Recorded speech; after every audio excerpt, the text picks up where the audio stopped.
ධර්මානුශාසනාව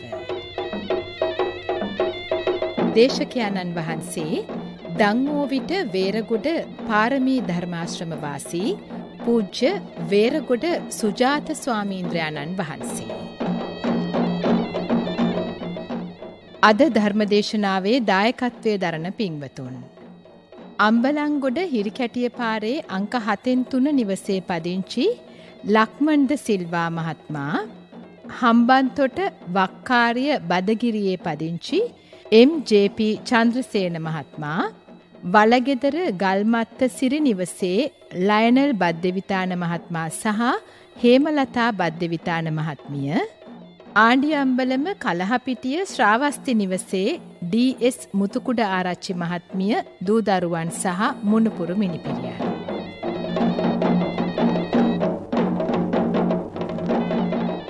අද ධර්මදේශනාව අංගුත්තර නිකායේ සෝතාර සූත්‍රය ඇසුරින්.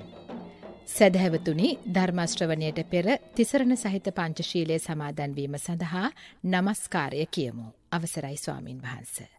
නමෝ තස්ස භගවතු අරහතෝ සම්මා සම්බුද්දස්ස. නමෝ තස්ස භගවතු අරහතෝ සම්මා සම්බුද්දස්ස. නමෝ තස්ස භගවතු අරහතෝ සම්මා සම්බුද්දස්ස. බුද්ධං සරණං ගච්ඡාමි. බුද්ධං සරණං ගච්ඡාමි. ධම්මං සරණං ගච්ඡාමි. ධම්මං සරණං ගච්ඡාමි. සංඝං සරණං ගච්ඡාමි. සංඝං සරණං ගච්ඡාමි. ဒ ුතියම්පි බුද්ධං සරණං ගච්ඡාමි. ဒုတိယံ පි බුද්ධං සරණං ගච්ඡාමි. ဒုတိယම්පි ධම්මං සරණං ගච්ඡාමි. ဒုတိယံ පි ධම්මං සරණං ගච්ඡාමි. ဒုတိယම්පි සංඝං සරණං ගච්ඡාමි. ဒုတိယံ පි සංඝං සරණං ගච්ඡාමි. တတိယම්පි බුද්ධං සරණං ගච්ඡාමි. တတိယံ පි බුද්ධං සරණං ගච්ඡාමි. တတိယම්පි ධම්මං සරණං ගච්ඡාමි. တတိယံ පි ධම්මං සරණං ගච්ඡාමි. တတိယම්පි සංඝං සරණං ගච්ඡාමි. တတိယံ පි සංඝං සරණං ගච්ඡාමි. සරණාගමනං සම්පුන්නං ආම භන්තේ. පානාතිපාතා වේරමණී සික්ඛාපදං සමාදියාමි. පාණාතිපාතා වේරමණී සික්ඛාපදං සමාදියාමි. අදින්නාදානා වේරමණී සික්ඛාපදං සමාදියාමි. අදින්නාදානා වේරමණී සික්ඛාපදං සමාදියාමි. කාමේසු මිච්ඡාචාරා වේරමණී සික්ඛාපදං සමාදියාමි. කාමේසු මිච්ඡාචාරා වේරමණී සික්ඛාපදං සමාදියාමි. මුසාවාදා වේරමණී සික්ඛාපදං සමාදියාමි. සාවාදා වේරමණී සික්ඛාපදං සමාදියාමි. සුරාමේරය මජ්ජපමා දට්ඨානා වේරමණී සික්ඛාපදං සමාදියාමි. සුරාමේරය මජ්ජපමාදට්ඨානා වේරමණී සික්ඛාපදං සමාදියාමි. සාදු සාදු සාදු. විසරණේන සද්ධින් පංචශීලං ධම්මං සාදුකං සුරක්ඛිතං කତ୍වා අප්පමාදේන සම්පාදීත ආමබන්තේ සමන්තා චක්ඛවාලේසු අත්‍රා ගච්ඡන්තු දේවතා සද්ධම්මං මුනි රාජස්ස සුනන්තු සග්ග මොක්ඛදං ධම්මස්සවන කාලෝ අයං බදන්තා ධම්මස්සවන කාලෝ අයං බදන්තා ධම්මස්සවන කාලෝ අයං බදන්තා නමෝ තස්ස භගවතෝ අරහතෝ සම්මා සම්බුද්දස්ස නමෝ තස්ස භගවතු අරහතෝ සම්මා සම්බුද්දස්ස නමෝ තස්ස භගවතු අරහතෝ සම්මා සම්බුද්දස්ස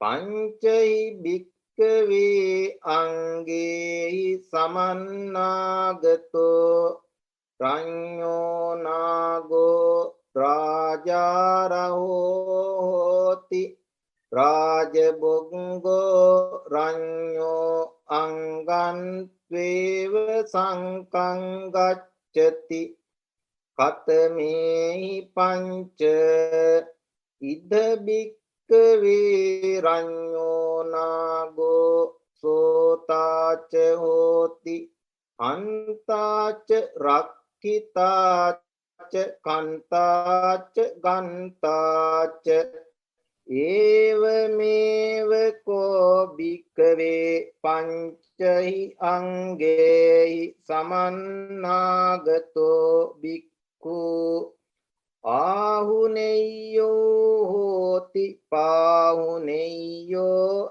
දක්ඛිනේයෝ අංජලි කරණීයෝ අනුත්තරං පුඤ්ඤක්ඛෙත් තං ලෝකස්සාති ශ්‍රද්ධාවන්ත පින්වත්නි ශ්‍රී ලංකා ගුවන් විදුලි සංස්ථාවේ ස්වදේශීය සේවය මගින් විසුරුවා හැරෙන උතුම් ධර්මානුශාසනාව ශ්‍රවණය කිරීමටයි දැන් මේ සූදානම් වෙන්නේ. අද ධර්මානුශාසනාව සඳහා අපි මාතෘකා කරන්ට යෙදුනේ අංගුත්තර නිකාය කියන අපේ බණ පොතේ පංචක නිපාතයට ඇතුළත් වෙන රාජ වග්ගයේ සඳහන් සෝතාර සූත්‍රය. මේ සූත්‍රය තුලදී බුදුරජාණන් වහන්සේ අපට ඊටමත් වටිනා ගුණාංග 5ක් පිළිබඳව දේශනා කරනවා. බුදුරජාණන් වහන්සේ මෙම සූත්‍ර දේශනාව තුලදී රජතුමාගේ ඇතා තුල පවතින ගුණාංග 5ක් පෙන්වලා ඒ ගුණාංග භික්ෂූන් වහන්සේ තුල පැවතීම තුලින් උන්වහන්සේ සිව්පසය ලැබීමට මුළු මහත් ලෝකයට පින්කෙතක් බවට පත්වීමට හේතු වන බව පෙන්වනවා.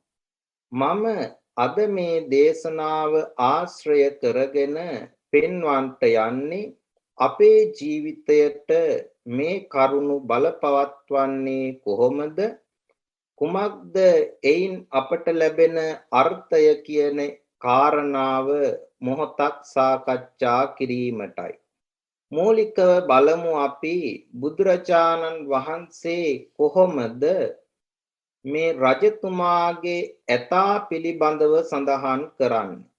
පංචහි භික්කවේ අංගේහි සමන්නාගතෝ රඤ්ඤෝ නාගෝ රාජාරහෝ හෝති රාජබොග්ගෝ රඤ්ඤෝ අංගං ත්වේව සංකං ගච්ඡති. ඒ කියලා කියන්නේ මොකද්ද?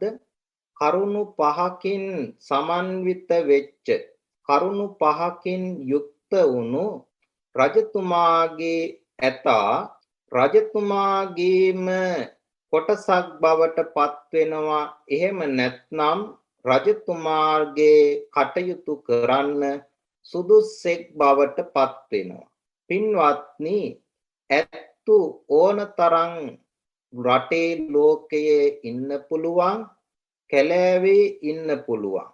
නමුත් ඒ ඇතා රජතුමාට සුදුසු කෙනෙක්, රජතුමාට ගැළපෙන කෙනෙක්, රජතුමාගේ ඇත්ගාලේ ප්‍රධාන ඇතෙක් බවට ගැළපෙන කෙනෙක් වෙන්නේ නැහැ.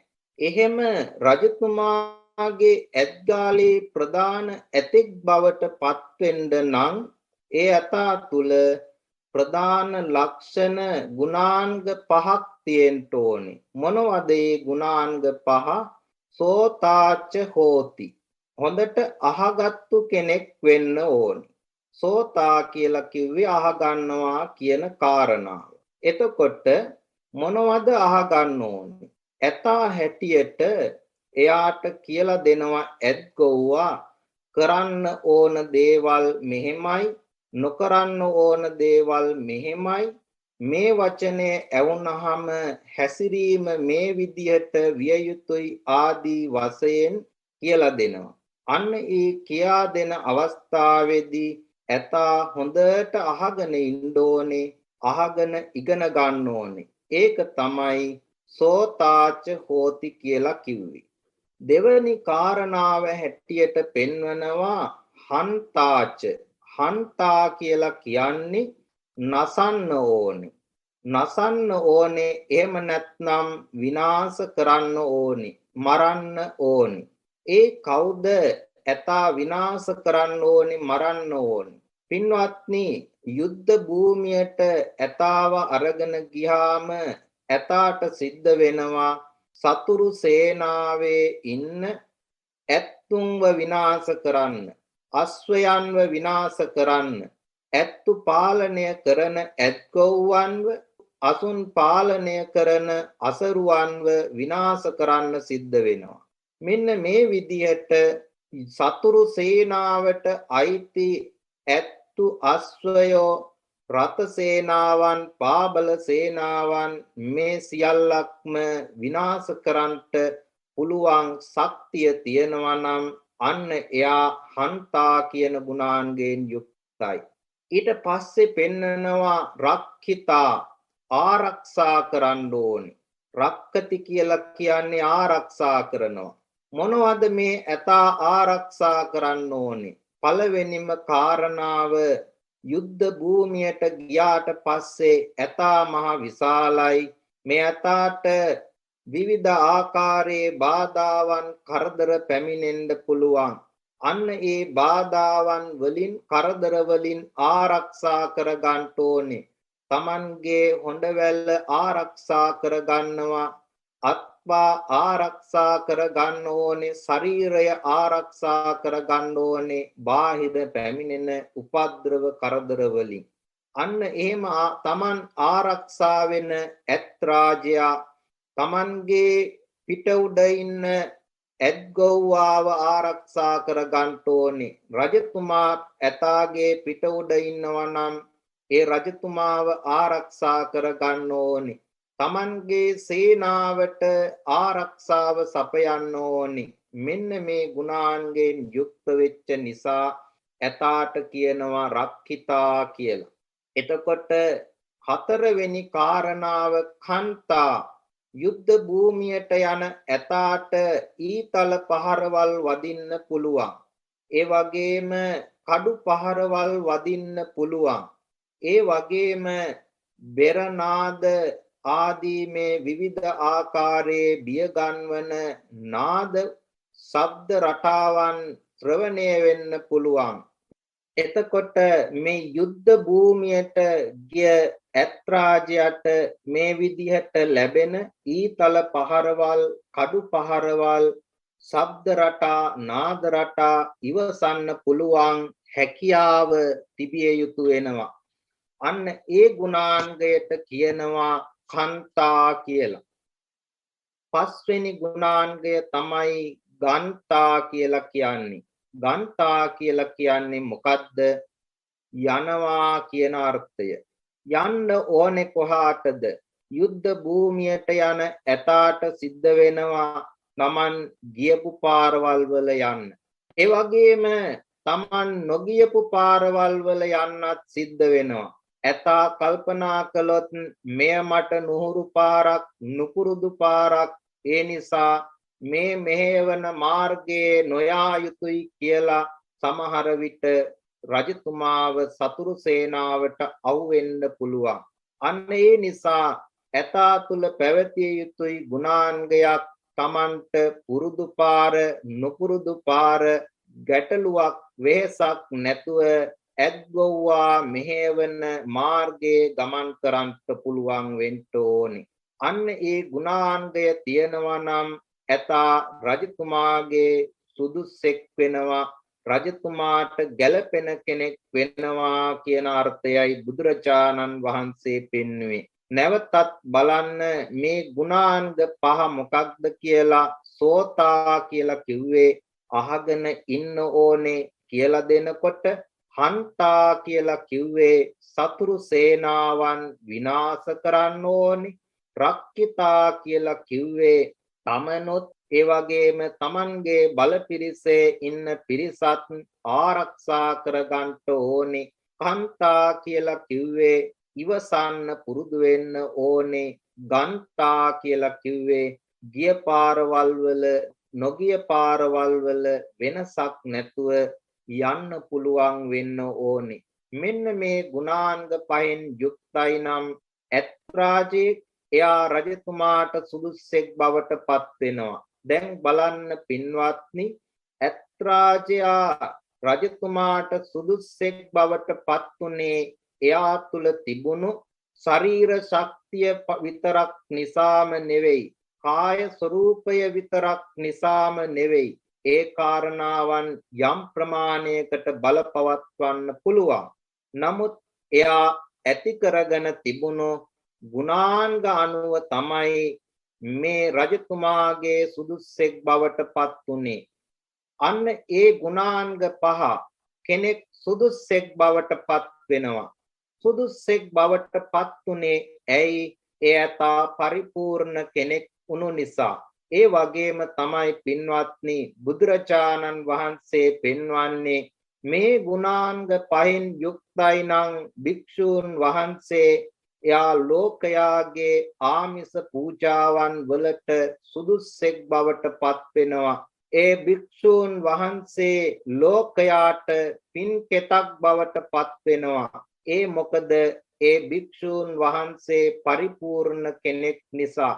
ඒ වගේම තමයි මේ අපි අපේ ජීවිතයට මේ ගුණාංග පහ ගලපා ගත්තොත් මේ ගුණාංග පහෙන් යුක්තයි නම් ඒ පුජ්‍යලයා ශිෂ්‍යයෙක් නම් පරිපූර්ණ ශිෂ්‍යයෙක් බවට පත් වෙනවා. අධ්‍යාපනයේ දියුණුවට යන්න අවශ්‍යයි නම් මෙන්න මේ පියවරවල් පහ තියෙනවා, ගුණාංග පහ තියෙනවා. ඒ ආයතනයක වැඩ කරන කෙනෙක් නම් ඒ ආයතනයට සුදුස්සෙක් පරිපූර්ණයෙක් බවට පත් වෙනවා. Taman කරන කටයුත්ත කිසියම් පැකිලීමකින් තොරව, අඩුපාඩුවකින් තොරව, බය නැතුව ඉදිරියට යන සුදුස්සෙක් බවට පත් වෙනවා. රටක, ආයතනයක, ගමක, ලෝකයක ප්‍රධානියෙක් වෙන්න අවශ්‍ය කරන වටිනා ගුණාංග පහක් අපි තුල ඇති කරගත යුතු ගුණාංග පහක් ගැනයි මේ කියවෙන්නේ. අපි උපමාවේදී ඉගෙන ගත්තා කොහොමද මේ ගුණාංග පහ ඇතා කෙරෙහි බලපාන්නේ කියන කාරණාව. එතකොට මේ ගුණාංග පහ අපේ ජීවිතයට බලපාන්නේ කොහොමද? අපි අපේ ජීවිතයට ඈඳාගන්නේ කොහොමද?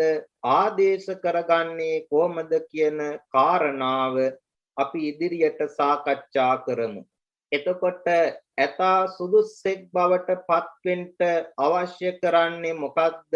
පළවෙනි ගුණාංගය තමයි සෝතා. සෝතා කියලා කිව්වේ මොකක්ද? අහගෙන ඉන්න ඕනේ. ඇහිම කියන කාරණාවෙන් අහගෙන ඉන්නවා කියන කාරණාවෙන් අපි අදහස් කරන්නේ මොකද්ද? ඉගෙන ගැනීම කියන කාරණාව. ශිෂ්‍යයෙක් නම් එයා ගුරුවරයා කියලා දෙනකොට හොඳ අවධානයෙන් අහගෙන ඉන්න ඕනේ. පොතපත කියවනකොට හොඳ අවධානයෙන් හොඳ සිහියෙන් යුක්තව ඒ කියවීම සිද්ධ කරන්න ඕනේ. මේ විදිහට දේවල් හරියට තේරුම් ගන්නට නම් හොඳ අවධානයෙන් හොඳ ඕනෑකමකින් මනා උනන්දුවකින් යුක්තව මේ ඇසීම කියන කාරණාව සිද්ධ කරන්න ඕනේ. හොඳට මතක තියාගන්න අහනවා කියන එකෙන් අදහස් කරන්නේ මොකද්ද? ඉගෙනීම කියන එක, කියවනවා කියන එක. අහගෙන විතරක් නෙවෙයි දැනීම එන්නේ. මොන ක්‍රමයෙන්ද දැනීම එන්නේ? ඒ දැනීම ලබා ගැනීමයි ඇසීම කියන කාරණාවෙන් අදහස් කළේ. අපි තුල හොඳ දැනීමක්, හොඳ අවබෝධයක් තියෙනවා නම් එදිනෙදා කරන කටයුතු සාර්ථක වෙනවා.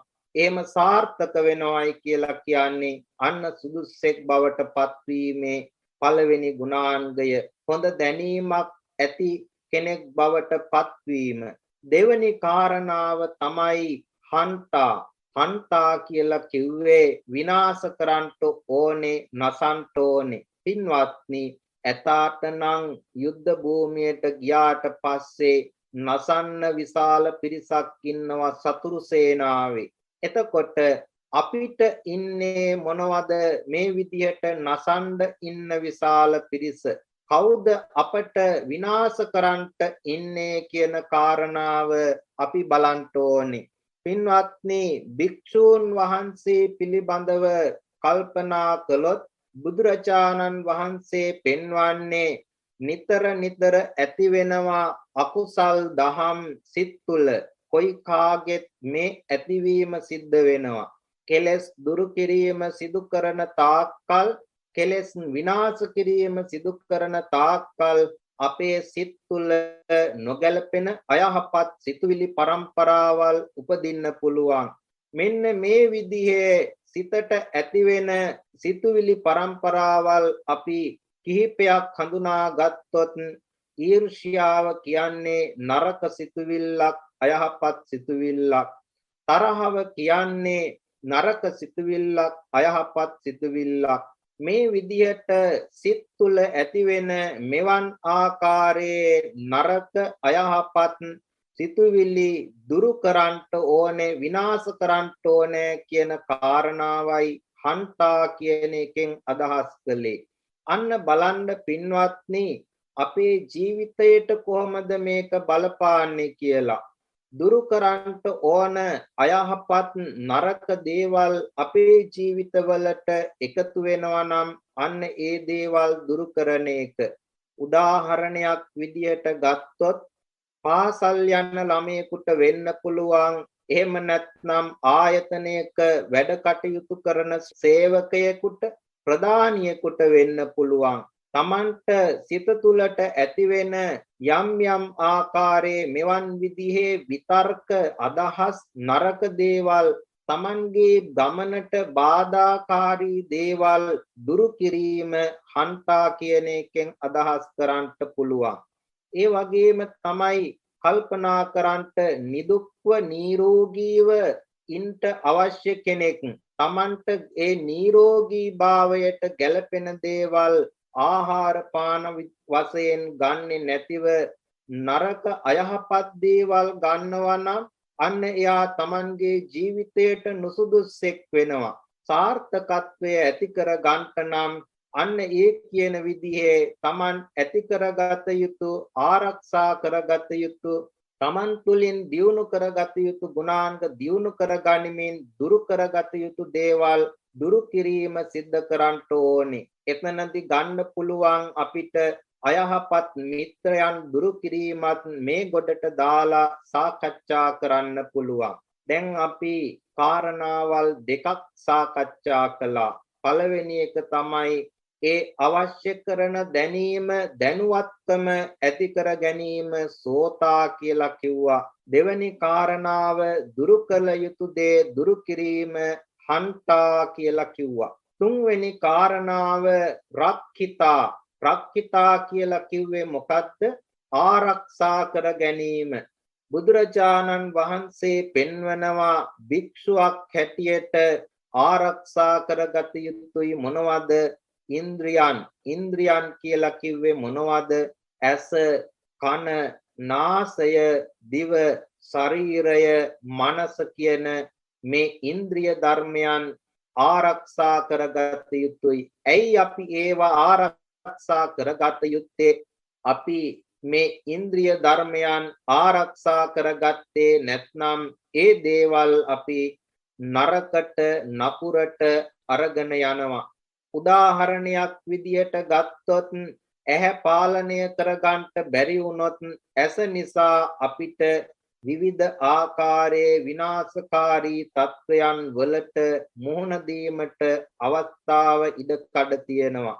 දැන් උදාහරණයක් විදියට අපේ ජීවිතයට මේක බලපවත්වන්නේ කොහොමද කියලා කල්පනා කරලා බලමු. සමහර අවස්ථාවන් වලදී වර්තමානයේ අපි ජීවත් වෙනකොට හැමෝම අතේ මොබයිල් ෆෝන් එකක් තියෙන්න පුළුවන්. මේ මොබයිල් ෆෝන් එක අරගෙන අපි යම්කිසි කටයුත්තක් කරන්න කියලා හිතාගෙන ඒ තුලට මුහුණත දානකොට අපේ ඇහැ යනවා, හිත යනවා. අපි ආසාවෙන් කටයුතු කරන, එහෙම නැත්නම් අපිව කාලය කාදමමින් කටයුතු කරන යම්කිසි විදිහේ ගේම් එකකට, එහෙම නැත්නම් සෝෂල් මීඩියා දෙයකට අපි මේකට ගිහිල්ලා ඒකෙන් ඈතට යනවා. දන්නේම නෑ අපි ගොඩාක් වෙලා මේ තුලම කාලය ගත කරලා තියෙනවා. අපේ වටිනා කාලය විනාශ කරලා තියෙනවා. උදාහරණයක් විදිහට මේ මෑත යුගයේදී මට අහන්න ලැබුණු දෙයක් තමයි එක්තරා කොලෙජ් එකක මේ ටීනේජර්ස්ලා ප්‍රමාණයක්, ඒ කියලා කිව්වේ අවුරුදු 13 ඉඳලා මේ 20 දක්වා අතර කාලයේ කටයුතු කරන දරුවන් පිරිසක් සමීක්ෂණයක් කරන අවස්ථාවකදී පෙන්වනවා ඒ අය TikTok වලට ඇබ්බැහි වුණේ කොහොමද කියලා. ඒ අය කියනවා මම මේ එක වීඩියෝ එකක් බලලා උදෑසන කටයුතු ආරම්භ කරනවා කියලා හිතලා ඇඳ තුල ඉඳගෙනම එක TikTok එකක් බලන්න කටයුතු කරනවායි කියලා. ඊට පස්සේ ඒක ඉවර වුණාම ඒකෙන් තව එකකට යනවා. ඒක ඉවර වුණාම ඒකෙන් තව එකකට යනවා. මේ විදිහට සමහර විට නතර වෙන්නේ පැයක් දෙකක් ඒ තුලම කාලය ගත කරලා. බලන්න පින්වත්නි, ඒක උනේ ඇයි? ඒ කාරණාව සිද්ධ වුණේ Taman ඇස ආරක්ෂා කර නොගැනීම නිසා. එහෙමනම් මේ විදියට අපි ආරක්ෂා කරගන්න ඕනේ. ඇස ආරක්ෂා කරගත යුතුයි, කන ආරක්ෂා කරගත යුතුයි, දිව ආරක්ෂා කරගත යුතුයි. මේ විදියට ඉන්ද්‍රිය ධර්ම හරහා ඒ දේවල් පිනවන්ට යෑම සිදු නොකළ යුතුයි. එහෙම කළොත් අපේ දියුණුවට යන මාවතයි වැහෙන්නේ. අපි බලාපොරොත්තු වෙන අරමුණු කරා යන මාර්ගයයි වැහිලා තියෙන්නේ කියන කාරණාව හොඳට හිතට ගන්න ඕනේ. ඒ වගේම තමයි මේ ආරක්ෂා කර ගැනීම තුලම සාකච්ඡා කරන්න පුළුවන් තවත් කාරණාවක් තියෙනවා. ඒ තමයි ආරක්ෂා කරගන්න ඕනේ, පාලනය කරගන්න ඉන්ද්‍රියන් වගේම ඒ ආරක්ෂාව ඇති කරගත යුතු, දියුණු කරගත යුතු කාරණාවන් තියෙනවා. උදාහරණයක් විදිහට බලන්න, ඇතා ගත්තට පස්සේ එයාගේ ශරීරය ආරක්ෂා කරගන්නවා වගේම Tamanගේ බලපිරිසේ ඉන්න තමන්ගේ ඇත්ගොව්වා ආරක්ෂා කරගන්න ඕනේ. තමන්ගේ සේනාව ආරක්ෂා කරගන්න ඕනේ. ඒ වගේම තමයි අපිත් අපේ ඉන්ද්‍රියන් ආරක්ෂා කරගන්නවා වගේම අපි ඇසුරේ ඉන්න පුද්ගලයන්ට අපෙන් කරදරයක් පීඩාවක් සිදු නොවීමට ආරක්ෂා කරගන්න ඕනේ. ආරක්ෂා කරගන්නවයි කියලා කියන්නේ මොකද්ද? කරුණු කාරණාවන් යොමු කරවන්න ඕනේ. අන්න පින්වත්නි, තුන්වෙනි කාරණාව අපි මේ විදිහට සාකච්ඡා කරන්නට යෙදුනේ. හතරවෙනි කාරණාව තමයි කන්තා කියලා කියන්නේ මොකද්ද? ඉවසීම. යුද්ධ සේනාවට ගියපු ඇතාට ඉවසන්න සිද්ධ වුණේ සතුරු සේනාවෙන් එන ගැහැට, කඩු පහරවල්, කිනිසි පහරවල්, ශබ්ද ආදී දේවල්. අපට ඒ විදියට ඉවසන්ට පුරුදු වෙන්න ඕනේ මොනවද? පින්වත්නි, අපේ දියුණුවට බාධා කරන දේවල් අපට ඉවසන්න සිද්ධ වෙනවා. එතනදී මූලික අංගයෙන් පටන් ගත්තොත් බුදුරජාණන් වහන්සේ පෙන්වන්නේ භික්ෂුවට ඉවසීමට සිද්ධ වෙනවා. සීතල උණුසුම ඉවසන්ට සිද්ධ වෙනවා. කුසගින්න, පිපාසාව, නරක නපුරු අයහපත් වචන, දෝෂාරෝපණ, මේ දේවල් ඉවසන්න සිද්ධ වෙනවා. බලමු අපි මොහොතක් මොකද්ද මේ ඉවසීම කියලා කියන්නේ. අපි හඳුනා ගැනීමේ පහසුව පිණිස අරගෙන බලමු කොහොමද සීතල ඉවසන්න ඕනේ කියලා. දැන් කල්පනා කරන්ට අපි විභාගයකට සූදානම් වෙනවයි කියලා දෙසැම්බර් මාසය අපට බොහොම සීතල ඇති කරන මාසයක්. උදෑසන අවදි වුණාම අපට නැවත නිදා ගන්න හිතෙනවා සීතල නිසා. මේ විභාගයකට සූදානම් වෙන කෙනෙකුට විතරක් නෙවෙයි, රැකියාවක් සඳහා පිටත් වෙන කෙනෙකුටත් මේ අවස්ථාවට මුහුණ දෙන්න සිද්ධ වෙනවා. එතකොට අර උදෑසන සීතල දැනෙනකොට අන්න ඒ සීතල ඉවසන්න පුරුදු වෙන්න ඕනේ. එහෙම පුරුදු නැත්නම් අපි සීතලට යට වුණොත් මොකද වෙන්නේ? අපේ ඉගෙනීමට බාධා කරනවා. එහෙම නැත්නම් අනිකුත් කරන වැඩ කටයුතු වලට බාධා කරනවා. අපි ඉවසීම පුරුදු කරමින් සීතල ඉවසන්න ඕනේ. සීතල ඉවසමින් අපේ ජීවිතයේ ජයග්‍රහණය කරා යොමු කරවන්න ඕනේ. අන්න පින්වත්නි, ඒක ප්‍රධාන කාරණාවක් හැටියට තේරුම් ගන්න ඕනේ. එතකොට මේ විදියටම අපට උණුසුම ඉවසන්ට සිද්ධ වෙනවා. උණුසුම ඉවසන්ට සිද්ධ වෙනවයි කියලා කියන්නේ මොකද්ද? අපි කරන වැඩ කටයුතු වලට බාධාකාරී විදියට අපේ ශරීරයට මේ බාහිරින් පැමිණෙන උණුසුම් දේවල් තියෙනවා. අවුවෙන් වැස් පීඩාකාරී තත්වයන් ඇති කරමින් අපේ ශරීරය උණුසුම් කරනවා, දහඩිය දමනවා. අපට හිතෙනවා දැන් මේ කටයුතු නතර කරලා වෙනත් කටයුත්තකට යොමු වෙන්න ඕනේ. දැන් වෙහෙසයි කියන ආදී වශයෙන්. නමුත් කටයුතු සාර්ථක කරගන්නට නම් මේ ඉවසීම පුරුදු කරගත යුතුයි. ඒ විදිහටම කුසගින්න දැනෙන වෙලාවට, පිපාසාව දැනෙන වෙලාවට ඒ මොහොතට ආහාර හොයාගෙන, වතුර හොයාගෙන යන්න පුරුදු වුණොත් සමහර අවස්ථාවන් වලදී අපට අපේ කටයුතු වලට බාධාකාරී වෙනවා. අන්න ඒ වෙලාවට කුසගින්න, පිපාසාව ඉවසන්න පුරුදු වෙන්න ඕනේ. පින්වත්නි, මෙතනදිම මතක් කළ යුතු තවත් කාරණාවක් තියෙනවා. ඒ තමයි කුසගින්න, පිපාසාව ඉවසනවයි කියලා ඒක වැරදියට තේරුම් ගන්න හොඳ නැහැ. ආහාර, ජලය ආදී දේවල් අපේ ශරීරයට අත්‍යවශ්‍යයි. නමුත් මේ කුසගින්න, පිපාසාව ඉවසනවයි කියලා කියන්නේ නොකා නොබී ඉන්නවා කියන එක නෙවෙයි. මොහොතකට පහු කරලා අපේ ජීවිතයේ කටයුතු සාර්ථක කරගන්නට මොහොතක් ඉවසනවා කියන කාරණාව. ඒ වගේම තමයි දියුණුවට යන කෙනෙකුට එන විශාල බාධාවක් තමයි අනිත් අයගෙන් ඇහෙන පීඩාකාරී හිත රිදෙන වචන. ඒ වගේම Tamanගේ ගමන් මාර්ගය වෙන පැත්තකට හරවන, Tamanගේ ගමන් මාර්ගය අඩාල කරවන වචන. මෙන්න මේ වචන ඇහෙනකොට අපිට අපේ ගමන අතරමඟ දාලා දුවන්න හිතෙනවා. නමුත් පින්වත්නි, අපි එහෙම නොකළ යුතුයි.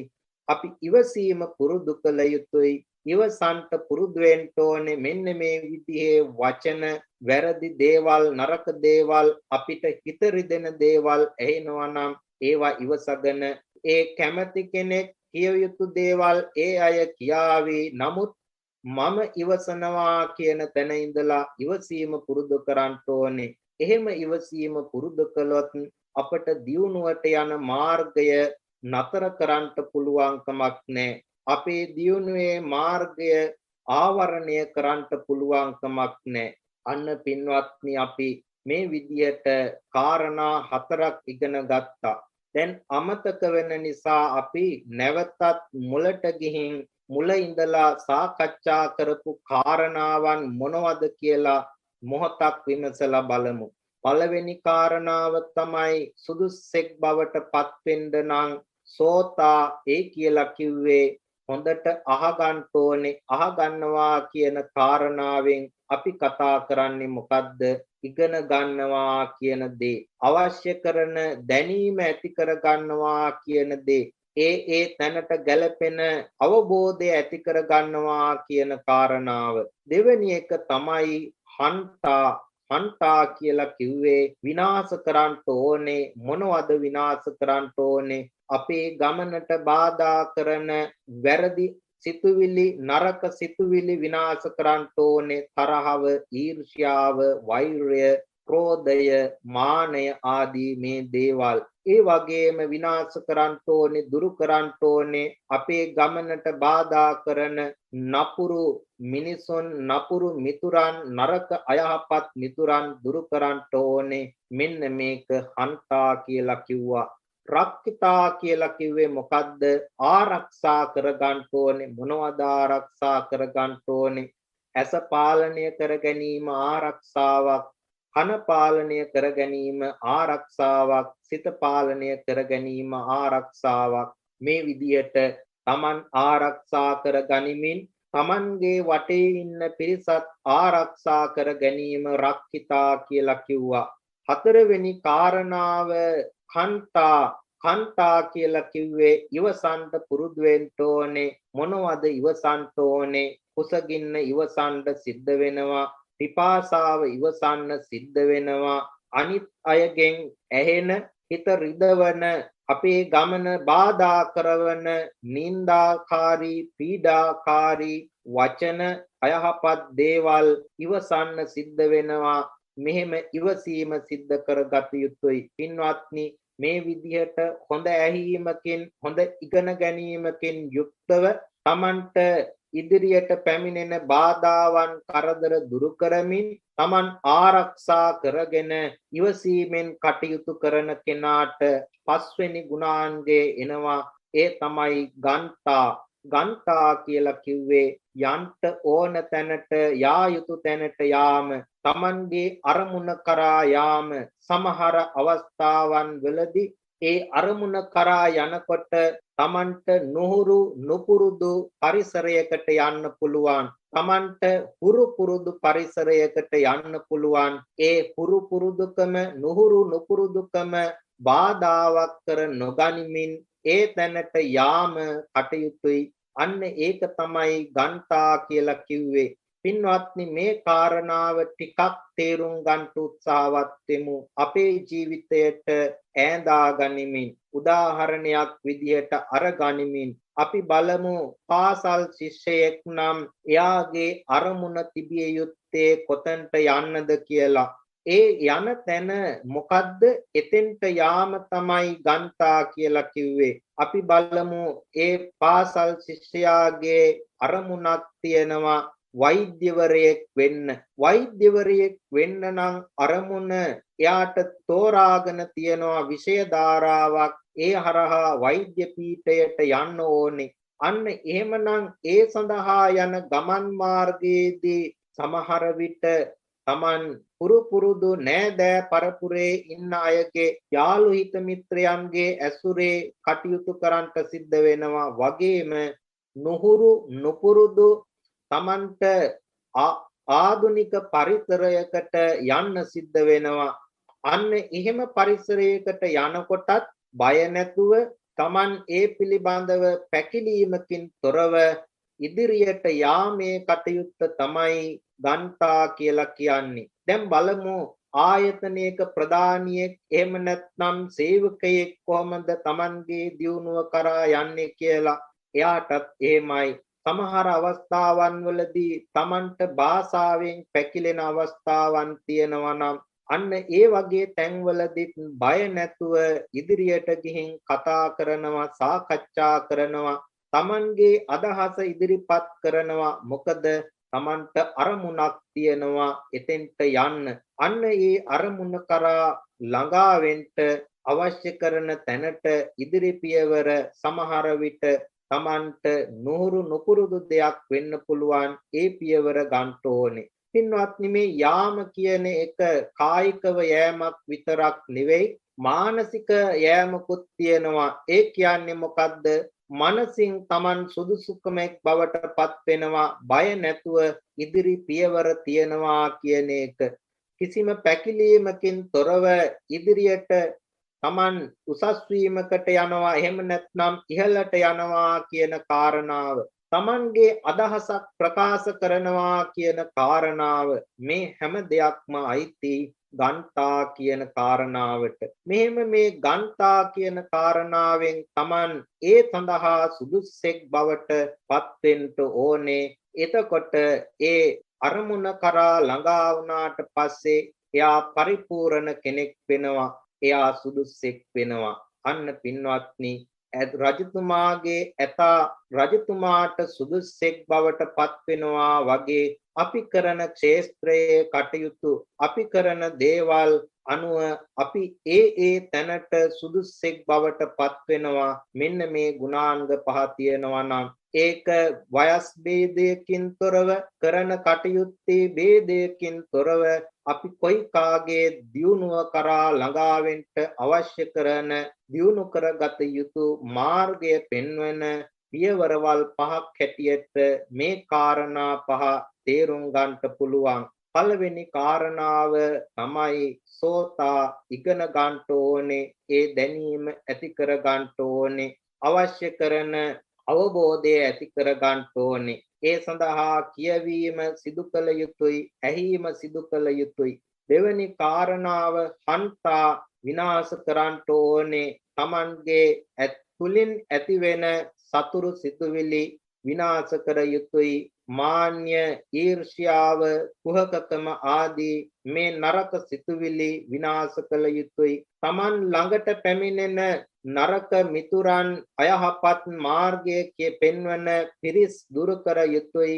මෙන්න හන්තා කියලා කිව්වා. රක්කිතා කියලා කිව්වේ Taman ආරක්ෂා කර ගන්න ඕනේ. Tamanගේ ඉන්ද්‍රියන් ආරක්ෂා කර ගන්න ඕනේ. ඒ වගේම තමයි Taman වටපිටාවේ ඉන්න පිරිස Tamanගේ ගුණධර්ම ආරක්ෂා කර ගන්නවා වගේ ආරක්ෂා කර ගන්න ඕනේ.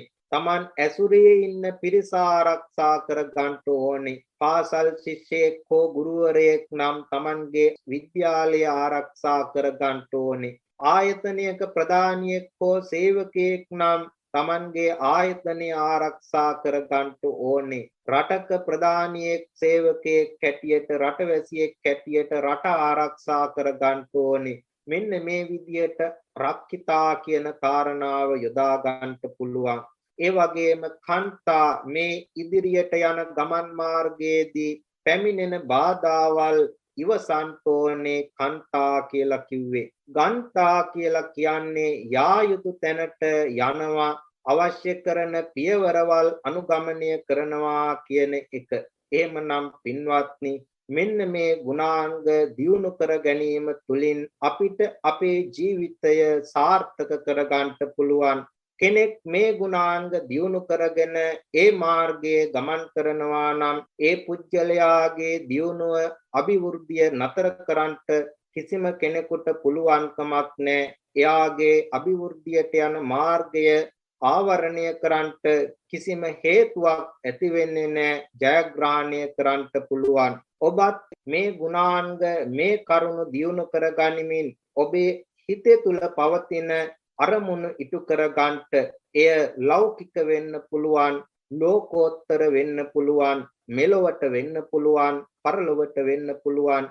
ඒ අරමුණු ඉටු කරගන්නට අදිෂ්ඨානයක් ඇති කරගන්නට ඔබට ඒ දියුණුව ඒ අභිවෘද්ධිය ඇති කර ගනිමින් ඔබ කරන කටයුත්තේ සුදුස්සෙක් බවට පත්වීමට මේ දේශනාව හේතුපනිශ්‍රය වේවා කියන ප්‍රාර්ථනාවෙන් යුක්තව අපි අද දේශනාවේ කටයුතු අවසන් කරමු. අවසරයි ස්වාමින් වහන්ස, අද ධර්ම දේශනාවේ දායකත්වයේ දරන පින්වතුන්ගේ අරමුණු සහ ප්‍රාර්ථනාවන් සිහිපත් කරන්නට.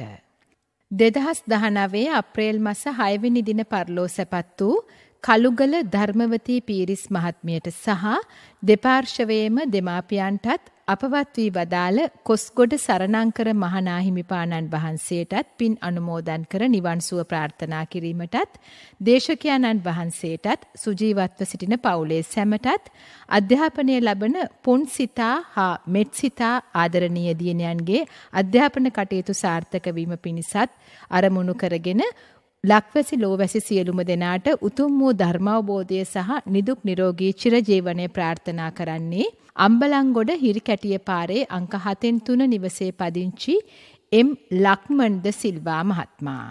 සිසිලියා උබේවර්ණ ආදරණීය මෑණියන් මිය පරලොව ගොස් වසර 22ක් පිරීම නිමිත්තෙන් පින් අනුමෝදන් කිරීමට සහ නිවන් සුව ප්‍රාර්ථනා කිරීමටත් නැසී ගිය ආයුර්වේද වෛද්‍ය එම්.ජේ.පී. ඩේවිඩ් සිඤ්ඤෝ තිස්ස විදාන ආදරණීය පියාණන්ට සහ මිය පරලොව ගිය පාඨශාලාචාර්ය එම්.ජේ.පී. ප්‍රේමසිරි ආදරණීය සොහොයුරාණන්ටත් පින් අනුමෝදන් කර නිවන් සුව ප්‍රාර්ථනා කිරීම අරමුණු කරගෙනත් මිය පරලොව ගිය සියලුම නෑදෑ හිත මිතුරන්ට පින් අනුමෝදන් කිරීමටත් නිවන් සුව ප්‍රාර්ථනා කිරීමටත් සුජීවත්ව වාසය කරන සියලුම නෑදෑ හිත මිතුරන්ට නිදුක් නිරෝගී සුවපත් භාවය චිරජීවනය ප්‍රාර්ථනා කරමින් දායකත්වයේ දරනවා හම්බන්තොට බදගිරිය වක්කාරියේ අංක 269 නිවසේ පදිංචි එම්.ජේ.පී. චන්ද්‍රසේන මහත්මයා. ගාල්ලේ පදිංචිව සිට 2016 පෙබරවාරි මාස 3 වෙනි දින අකාලයේ පරලෝ සැපත් වූ එකම දියණිය පාලිකා ශිරෝමණී බද්ධවිතාන කන්නංගර ආදරණීය දියණියට සසර දුකින් අත්මිදීම පිණිස මෙම ධර්මදේශනාවේ පින අනුමෝදන් වෙත්වා. දෙමාපියන් ඇතුළු සියලු මියගිය ඥාතීන්ද මේ පින් අනුමෝදන් වී සුවපත් භාවයට පත්වේවා. එසේම පූජනීය දේශකයන්න් වහන්සේටත් තම දරු මූණුපුරු මිනිපිරියන් සියලු දෙනාට සුවපත් භාවයට පත්වී චිරජීවනය ලැබේවායි ප්‍රාර්ථනා කරන්නේ වලගෙදර ගල්මත්ත සිර නිවසේ පදිංචි ලයනල් බද්දවිතාන මහත්මයා සහ හේමලතා බද්දවිතාන මහත්මිය දෙමාපියන් දියණියගේ ස්වාමි පුරුෂයා වන විශේෂඥ වෛද්‍ය අජිත් කන්නංගර මහත්මයා පුතුන් තිදෙනා වන වෛද්‍ය රවිනාත් කන්නංගර මහත්මයා ඕස්ට්‍රේලියාවේ මොනෑෂ් විශ්වවිද්‍යාලයේ මනුර කන්නංගර මහත්මයා සහ දිනුර සත්නිදු කන්නංගර මහත්මයා විසින් කලහපිටිය ආණ්ඩි අම්බලම ශ්‍රාවස්ති නිවසෙහි පදිංචිව සිට පරලෝ සැපත් විශ්‍රාමලත් පාඨශාලාචාර්ය වික්ටර් සෝමදාස මුතුකුඩ ආරච්චි පියාණන්ගේ වර්ෂ 2022 මැයි මාස 5 වන දිනට යෙදෙන නවවන ගුණානුස්මරණය වෙනුවෙන් බැතිබර දායකත්වය බිරිඳ විශ්‍රාමලත් විදුහල්පතිනිය පියසීලි මල්ලව මුතුකුඩ ආරච්චි මහත්මිය ඇතුළු දූ දරු මුණුපුරු මිනිපිරියන්ගෙන්. ශ්‍රද්ධාවන්ත පින්වත්නි, අපි අද දවසේ මේ කාලය තුල ඉතාමත් ශ්‍රද්ධාවෙන් ජීවිතයට වටිනා පණිවිඩයක් ඉගෙන ගත්තා. බුදුරජාණන් වහන්සේ දේශනා කළ සෝතාර සූත්‍රය ආශ්‍රය කරගනිමින් ඔබ බණ අහන ගමන් විශාල පිරිසකට ලංකාවාසී ලෝකවාසී සත්වයන්ට ධර්ම ශ්‍රවණය කරන්ට අවස්ථාව උදා කරලා දුන්නා. ඒ සිදු කළ උතුම් වූ පුණ්‍ය ශක්තිය ආශිර්වාදයෙන් ඒ වගේම මේ පින් අනුමෝදන් වන දෙවියන්ගේ දේවතාශීර්වාදයෙන් ඔබ සියලු දෙනාගේම සිත් තුළ පවතින යහපත් ධාර්මික බලාපොරොත්තු ප්‍රාර්ථනාවන් ඉෂ්ට සිද්ධ කර ගැනීමට නිදුක් නිරෝගී සම්පන්නිය ඇති කර ගැනීමට හේතු උපනිශ්‍රය වේවා. අපි මේ රැස් කරගත් උතුම් වූ පුණ්‍ය ශක්තිය ලෝකපාලක දෙවි දේවතාවරුන්ට අනුමෝදන් කරමු. අනුමෝදන් වේවා. දෙවියෝ මේ පින් ලබාගෙන උතුම් නිවනින් සැනසේවා කියන හැඟීමෙන් යුක්තව අපි දෙවියන්ට පින් අනුමෝදන් කරමු. ආකාසට්ටා ච බුම්මට්ටා දේවා නාග මහිද්దికා පුඤ්ඤන්තං අනුමෝදිත්වා චිරන් රක්ඛන්තු බුද්ධ ශාසනං. ආකාසට්ටා ච බුම්මට්ටා දේවා නාග මහිද්దికා පුඤ්ඤන්තං අනුමෝදිත්වා චිරන් රක්ඛන්තු බුද්ධ ශාවකං. ආකාසට්ටා ච බුම්මට්ටා දේවා නාග මහිද්దికා පුඤ්ඤන්තං අනුමෝදිත්වා චිරං රක්ඛන්තු මං පරන්ති. ධර්ම ශ්‍රවණානි සංසෙන් රැස් කරගත් උතුම් වූ පුණ්‍ය ශක්තිය ආශිර්වාද බලෙන් සෑම දිනාටම උතුම් වූ නිවන් සම්පත්තිය පිණිසම හේතු වේවා කියන සිතුවිල්ලෙන් යුක්තව සෑම දිනාම පින් අනුමෝදන් විය යුතුයි.